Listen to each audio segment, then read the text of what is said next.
मित्रों, अगला वर्ष जिसको अंग्रेजी कैलेंडर 2026 कह करके पुकारता है, वो सही अर्थों में हर गायत्री परिजन के लिए, हर उस व्यक्ति के लिए जिसकी सांसें परम पूज्य गुरुदेव परम वंदनीय माता जी के लिए चलती हैं, जिसका हृदय गुरु सत्ता के लिए धड़कता है।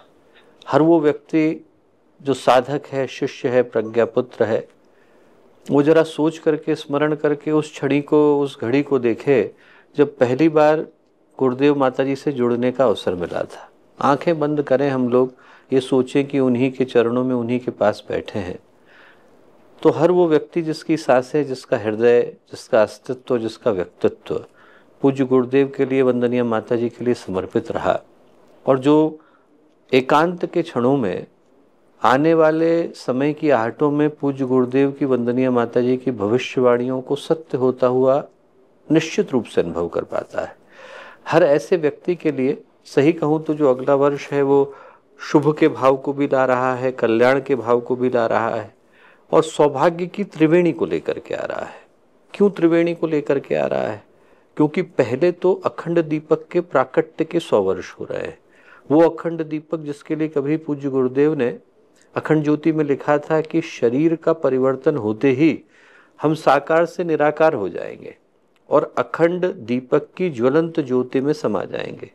किसी को यदि हमसे मिलने का मन हो तो वो अखंड दीपक के अंदर हमारा दर्शन कर सकता है। वो अखंड दीपक जिसके लिए कभी महर्षि अरविंद ने लिखा 24 नवंबर 1926 को कि ये वो वर्ष है, 1926 का वर्ष, जब भारत की धरती पर दिव्य ज्योति का, डिवाइन लाइट का अवतरण हो चुका है। और इशारा उस अखंड ज्योति की ओर था जो उसी वर्ष 18 जनवरी को वसंत पंचमी के दिन परम पूज्य गुरुदेव के द्वारा प्रज्वलित की गई। सिर्फ गायत्री परिवार के लिए ही नहीं, बल्कि समस्त मानवता के लिए सौभाग्य के सूर्योदय के संकेत को लेकर अखंड दीपक आया।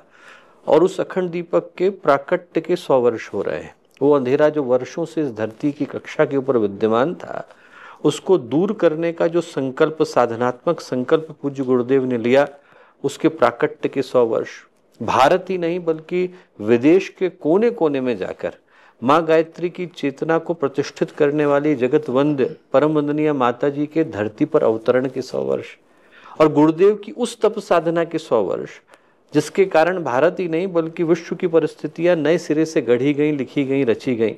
ये 3 धाराएं ऐसा लगता है कि अलग अलग दिशा से आ रही हैं, पर मिलकर के एक ही त्रिवेणी को जन्म दे रही हैं।